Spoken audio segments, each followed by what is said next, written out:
I'm gonna do it again because I got to break Kevin's new record. I got to get back on the stage because this new record that Kevin got, I got to have it back, Kevin. I've talked to him. Eddie, what the you doing? Get on stage. I don't know, man. Maybe. But Jussie Smollett gonna keep lying until you say we don't believe you. You can't deny it. Kevin Hart's one of the top dogs in comedy right now. But lately, his name's been trending for all the wrong reasons. It's like every other comedian, especially the black comedy legends, got a bone to pick with him. And they're not exactly keeping it cute. When comedians start throwing shots, it hurts. 1 minute they're giving you props, the next, boom. One punchline knocks your whole image off balance. And let's be real, Kevin's been looking tense lately. But why would a rich, wildly successful guy like him be stressing over some jokes? That's where things get juicy. Word is, Eddie Murphy might be ready to spill some tea too. Yep, folks are whispering that Kevin's been hiding some serious skeletons. And we already got a glimpse when Cat Williams came for his neck earlier this year. Kevin clapped back, sure, but he looked shaken. And now, with Eddie and maybe a few other comedy OGs ready to speak out, Kevin might be in some serious trouble. It's not looking like he's in the clear just yet. So let's break this down. See Eddie Murphy. He's that cool, smooth OG, never messy, always laid back. So if he's stepping up to call Kevin out, you already know something's going down. These two go way back. They even worked together in Meet Dave. Always showed each other love. But even that history ain't stopping Eddie from calling out the funny business now. So what's the real deal? Some insider's been whispering for a while. Maybe Kevin played the game a little too slick on his way up. Maybe he got too close with the gatekeepers. Maybe he stepped on a few folks to climb higher. And this talk, it's not just about Hollywood hustle. It's deeper, darker. I was actually one of those comedians that said, no, I wouldn't wear a dress. There's no way I would wear a dress. And then when proposed with the opportunity of what I felt was funny, I said, oh, that's funny, I'm gonna do it. It's all about choice. You know, nobody makes you do anything. Right. Nobody says this is what you got to do. This is the only way that you're gonna do it. And let's not forget, Eddie's been in the game since the 90s. He's seen everything. So if he's saying something now, it's not just petty gossip. Then there's what Cat Williams said on that Club Shay Shay interview. He did not hold back. Cat flat out called Kevin an industry plant. He laid it all out. How Kevin skyrocketed too fast. A sitcom, a leading movie role in Soul Plane, all in his first year in LA. Cat said, have you ever heard of a comedian who pulled all that off in their very first year? That's not a glow up, that's suspicious. People been side-eyeing that rise ever since. Nobody had seen anything like that before. Not then, not now. Cat dropped another bomb. What do you think a plan is? He said folks don't even understand what that really means. That one, line? It shook the whole table. Now, if you don't know the history between Kevin and Cat, let's rewind. It all started back in 2008. There was this movie, Fool's Gold. Cat was originally supposed to star, but some legal issues came up, and he had to back out. The film was being shot in Australia. And guess who swooped in to snatch the role? Kevin Hart. That's where the beef reportedly began. And once Cat started airing it out, he didn't stop. He wasn't just throwing casual shade. He was taking aim at the whole system. He called out how the game seems rigged, how some people get handed the keys to the kingdom while the real ones get left behind. Just because they got money and clout doesn't mean they're telling the truth. Cat said it's dangerous when people with all the power also control the narrative, twisting the truth however they want. But Cat ain't naive. He knows calling this stuff out comes with a price. He knows some people will write him off as bitter or jealous. But when someone asked if he was scared of the consequences, he dropped a chilling line. Satan can't create anything that includes blessing for his people. Then he hit him with this. The number one job of someone who sold their soul in Hollywood?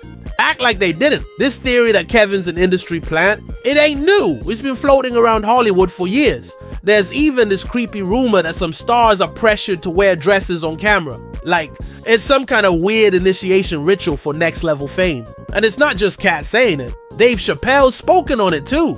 So when multiple comedy legends start hinting at the same dark stuff, yeah, people start paying attention. Back in 2006, Dave Chappelle went in on Oprah's show. He explained why he walked away from that jaw-dropping $50 million Comedy Central deal. And trust, it wasn't just about the check. Dave said that when the money's that big, there's always strings attached. He's been in the game since 14. He knows what's behind the curtain. He talked about how stars like Mariah Carey landed huge deals, only to be labeled crazy months later. Or how Martin Lawrence went from sitcom royalty to yelling in the streets with a gun saying someone was trying to kill him. Dave said it's no coincidence. He's seen this pattern repeat, and when Oprah asked him about it, he didn't flinch. He said that's when the real pressure starts, right when your career is about to go nuclear. He talked about how the producers kept pushing sketches that made folks laugh at him. Not with him. It was like they were setting him up as a joke, just to hand him a big check. But that wasn't even the craziest part. Dave said he was on a movie set with Martin Lawrence, walked into his trailer, and bam, there was a dress waiting for him. Thought it was a mix-up at first, but nah. They told him it was for a scene where Martin's character escapes jail by dressing Dave up as a woman. Dave was like, yeah, that's not happening. They never even talked about that scene before. Suddenly, everyone, writers, producers, directors, starts pressuring him like it's all just part of the comedy. But Dave wasn't having it. He stood firm and told him, I don't need to wear a dress to be funny. Then out of nowhere, they whipped up a brand new scene. That's when it clicked for Dave. It wasn't about jokes. It was about control. Now, Dave said he doesn't have a problem with wearing a dress. The issue was why black comedians were being boxed into it. Like, do whatever it takes to stay hot, even if it means selling a piece of yourself. That moment opened his eyes. And once he saw it, he couldn't unsee it. It wasn't just him. The pattern was right there. Martin Lawrence in Big Mama's House, Eddie Murphy in The Nutty Professor, Jamie Foxx's Wild Wanda character on In Living Color. The Wayans brothers did it in White Chicks, even that Flop Joanna Man. But the biggest player in that dress lane, Tyler Perry and his Medea empire. Around that same time, Kevin Hart was talking big on branding and self-respect.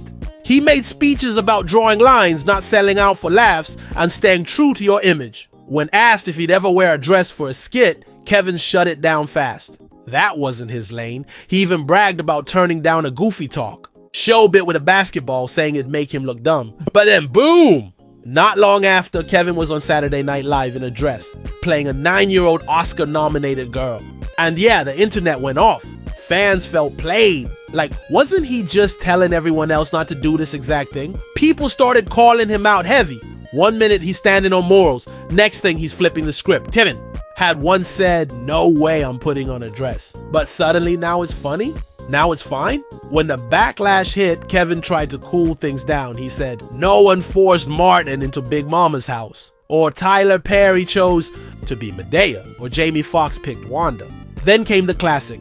It was a choice. That's Kevin's go-to. But fans weren't buying it because let's be real. It looked like that choice only came when the paycheck did. Before the money, he was all about boundaries. Sham, the bag hit? Whole different tune. When the cash stacks up, the truth starts slipping out. Even Steve Harvey kept it raw. He once said, give me $10 million though and I'll embarrass myself all the way to the bank. No filter. At least he was honest. Back to Kevin, after he wore that dress, his career exploded. Dude became the highest paid comedian in the game. Some folks say he sold out. Others say he played the game right. Either way, he's laughing straight to the bank. But just when people thought it couldn't get messier, boom. Monique stepped in with the heat. Word is, Kevin ghosted her when she was getting dragged by Hollywood powerhouses like Oprah and Tyler Perry. She was catching smoke from every direction. And Kevin, silent. Now here's where it gets interesting. Kevin, who used to ride for Monique like family, suddenly started buddying up with the same folks she was beefing with. Was it real friendship? Or was he just playing chess to level up in Hollywood? Flashback to 2021. Kevin invited Monique to his Comedy Gold Mines podcast. It got deep. They talked about her rise, her struggles, all the highs and lows. And if you didn't know, Monique's beef with Oprah and Perry runs deep. And trust me, we're gonna circle back to that mess in a minute. While they were talking, Monique opened up about how dark things really got for her. She said her whole family was cornered, like they had no way out. At first, Kevin stepped up, said she was like family, called her a mom, auntie, and sister all wrapped in one. And it wasn't just lip service, he actually made moves. Kevin admitted he didn't really know Oprah like that, but promised he'd connect with Tyler Perry, and he did. After the convo, he came back to Monique with what sounded like some real progress. Tyler was apparently ready to move on and let the beef go. But was it a real resolution or just Hollywood lip gloss? Kevin was playing peacemaker, telling Monique it was time to stop looking back. He was all like, let's leave the drama behind, Mo. We've got bigger things ahead. Sounded like a brand new chapter. But Kevin wasn't just dropping motivation. In an interview with Shannon Sharp, Monique spilled even more tea. Kevin had stepped up beyond words. He said he'd partner with her on any project. He even offered to executive produce. According to her, Kevin said, Mo, Tyler's not interested in rehashing the past. But forget that. I got you. Let's build something new. And it wasn't all talk either. Kevin reached into his own pocket and loaned her a big chunk of money. Monique kept it solid and paid him back with interest. Real recognized real. But here's where it all started to unravel. Kevin had promised to back a reboot of her talk show. Monique was hyped. With Kevin's name on the project, it was already looking like a power move. She told her team at Endemol and they were all in. Then, boom! 2 weeks later, Endemol hits her with the curveball. Kevin's manager, Dave Becky, calls and says Kevin's backing out. Cold feet. Just like that, everything freezes. Monique was stunned. She tried to call Kevin for answers. All she got was, let's talk Tuesday. Don't stress. But Tuesday came and went. 2 years passed. Still nothing. Silence. Fans started connecting dots, and a lot of them started calling it fake love. Like, was Kevin ever really gonna help her? Receipts started flying. People remembered how Kevin once claimed he barely knew Oprah. But hold up. How you gonna say that when she sent you flowers after your accident? Yep. In 2019, during a sit-down with Ellen DeGeneres, Kevin talked about his car crash and recovery. Ellen mentioned reaching out, and Kevin said a ton of folks did. But Oprah's flowers? Different level. Kevin joked that her bouquet turned his home into a literal jungle. He said the flowers lived longer than some houseplants, like they had powers or something. His family even had to eat dinner on the floor because the flowers took over the table. But now, suddenly, he's saying he doesn't really know Oprah. That's got folks scratching their heads. Something ain't adding up. And then came the whispers. Rumors flying. Some folks believe Kevin sold out, symbolically handing over his soul to Hollywood's inner circle, including Oprah and Tyler Perry. Helping Monique? That might have risked his seat at the table. So did he go silent to protect the empire he built? Let's rewind to where it all really began. Monique's fallout with Oprah and Tyler Perry.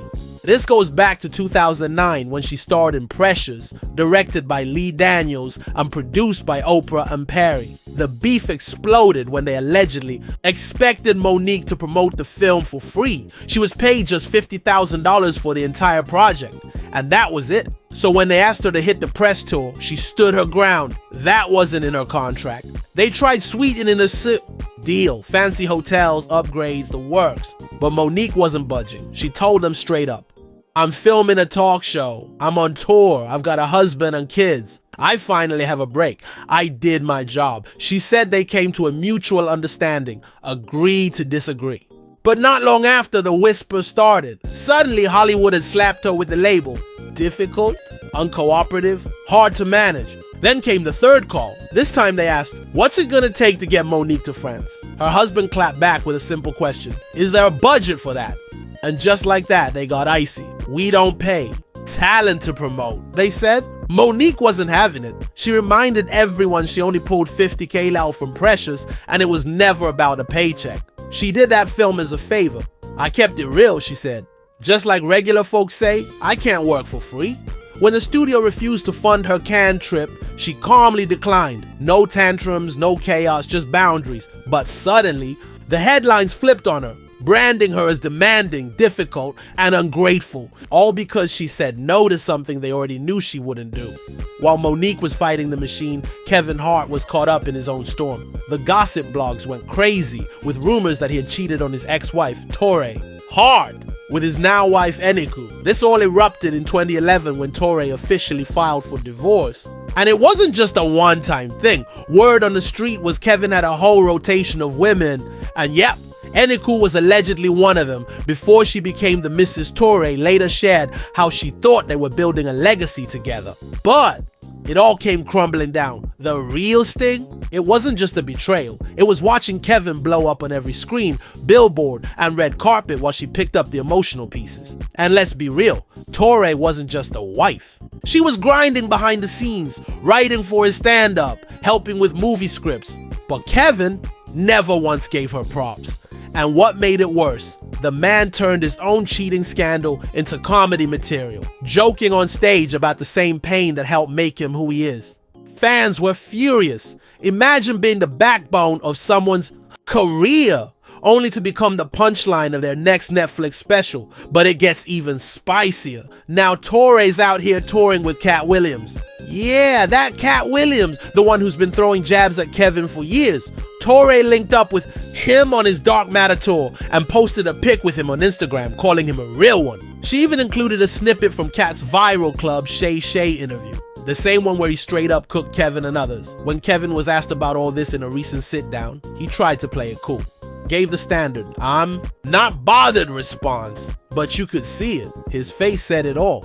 He was tight. Now sure, Kevin's doing his best to laugh it off, but these scandals, they're not going away. Fans are watching closely and public opinion is shifting. If you're still locked in, you already know what time it is. Hit that like button, drop a comment, subscribe for more wild tea, and make sure them notifications are on. Catch you in the next one.